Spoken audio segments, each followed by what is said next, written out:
Virginia Cosentino, je suis en doctorat en 3e année à l'Université de Versailles-Saint-Quentin en Yvelines.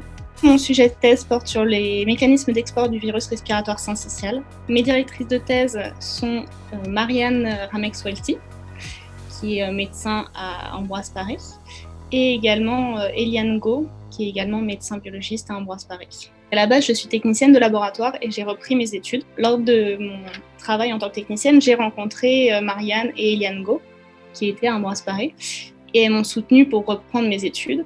Et après, je suis rentrée en master A2I, donc agent hôte infectieux. Dans ce master, on va étudier tout ce qui est virus et parasites, comment le virus et les parasites vont s'adapter à l'hôte et comment ils vont utiliser l'hôte pour pouvoir émerger, progresser, évoluer. Et du coup, on peut, dans ce master, voir tout ce qui est épidémiologie, faire de la modélisation. On va pouvoir également voir tout ce qui est zoonose. En doctorat, on planifie nos expériences, on les fait, on analyse nos résultats. C'est pas quelqu'un d'autre qui va analyser pour nous, c'est vraiment nous qui allons faire du début à la fin notre analyse et notre expérience. On va pouvoir faire des séminaires, parler de notre projet, comme ça on voit différents scientifiques et on peut en discuter avec eux pour qu'ils nous donnent des idées d'expérience ou des nouvelles idées à planifier. Le virus respiratoire syncytial, c'est un virus qui affecte principalement les nourrissons et c'est la première cause d'hospitalisation des enfants de moins de 6 mois. Il va causer des bronchiolites. Il va également toucher les personnes âgées et les personnes immunodéprimées. Certaines études montrent que le virus respiratoire syncytial a presque autant d'incidence en mortalité que le virus de la grippe. Ma thèse consiste à vraiment étudier comment le virus sort de la cellule. C'est-à-dire qu'un virus, il va rentrer dans une cellule, s'y multiplier, mais il va également devoir sortir de la cellule.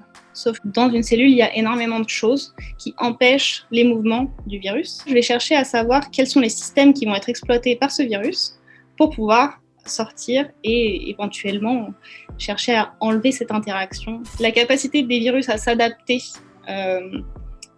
à l'hôte, mais également sa capacité à manipuler le système immunitaire, c'est vraiment quelque chose qui m'intéressait. Je vais regarder beaucoup tout ce qui est vivant, donc mes virus bouger dans les cellules. Je vais également créer des protéines fluorescentes de la couleur qui m'intéresse pour étudier ce que je souhaite voir. Mes perspectives après ma thèse, pour l'instant, moi, ça serait d'aller travailler dans le privé, dans tout ce qui est développement, recherche, si je peux. J'aimerais bien encadrer une équipe. Ma fin de thèse est en février 2022, donc j'ai un peu le temps.